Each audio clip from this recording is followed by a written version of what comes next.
in the day. Peter, please. Related, just because you mentioned the elusive peace in Ukraine.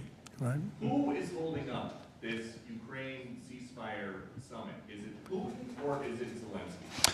Well, I think it's that one is, as you know, we've been working on a lot of these deals. We've closed every single one of them all throughout the world, and that's the last of them. And they're losing, Peter, about 6, maybe even 7,000 soldiers every single week. Russia, as you know, lost almost 25,000 over the last month and a half, and Ukraine lost just a small number, fewer. It's a lot of people are dying, and I think we're getting very close. And we're going to be announcing later on. We're going to have a meeting with Russia. We'll start off with Russia, and we'll announce a location. I think the location will be a very popular one for a lot of reasons.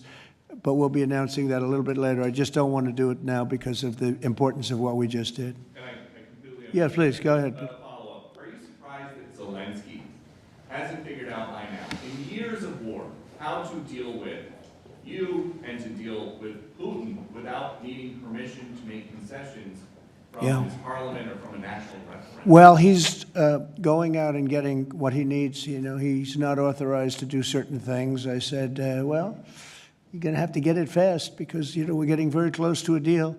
And he's doing that, and he's working with the European nations, and they're terrific people, terrific leaders, NATO. And as you know, I became very friendly with them. They agreed to go from 2% to 5%, 2% that they didn't pay to 5% that they've already paid. It's trillions of dollars. So, you know, we're working together very closely. But no, in all fairness to President Zelensky, he's getting everything he needs to assuming we get something done. But I'll be meeting very shortly with President Putin. It would have been sooner, but I guess there's security arrangements that, unfortunately, people have to make. Otherwise, I'd do it much quicker. He would too. He'd like to meet as soon as possible. I agree with it. But we'll be announcing that very shortly, okay? And location. Yeah, please. Mr. President, with this meeting with Putin, is this Russia's last chance to achieve peace? And do you expect Ukraine to make any type of territorial concession? Yeah, I don't like using the term last chance. Look, it's, you know, look, this is two very, very smart people. They've been going at it and their predecessors also very smart. They've been going at it for 35 years. It's tough. And, you know, when those guns start going off, it's awfully tough to get them to stop. It really does. It's a war that should have never happened. It would have never happened if I were president. There was no reason for it. So many people are killed, so much cultural destruction. You look at those magnificent towers, the most beautiful in the world. You know, the spires were considered the most beautiful in the world. They're all in a million pieces, laying on the ground, all obliterated, knocked into a million pieces. So sad. But millions of people have died. And very, very much set in their ways. A lot of people were set in their ways, but I think we're getting close. I mean, this was not my war. This was Biden's war.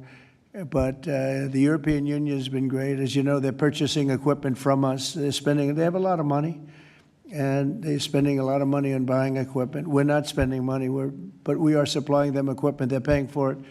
And I think, you know, I think that a lot of things happened recently that would make this go forward. I'm not going to mention anything having to do with India, but maybe that had an impact. But what really had an impact was NATO has stepped up in terms of their spending on buying military equipment. You know, we're in for probably through Biden and his people, $350 billion. $350 billion. When they hear these numbers, you're saying that's a lot of money. $350 billion the United States has spent on that. It should have spent nothing because it should have never happened. It would have never happened. And Europe is in for over $100 billion, which is, it should be the opposite if we were in for anything, but it should be the opposite. And I will say that Europe wants to see peace. The European leaders want to see peace. President Putin, I believe, wants to see peace, and Zelensky wants to see peace. Now, President Zelensky has to get all of his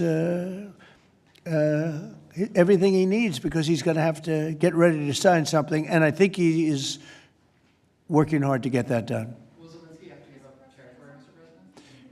Well, you're looking at territory that's been fought over for 3.5 years with, a lot of Russians have died, a lot of Ukrainians have died.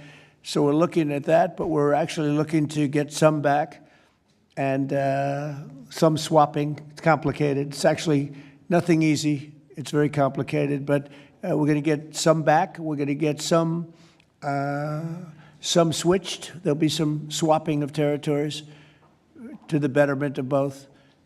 And but we'll be talking about that either later or tomorrow or whatever.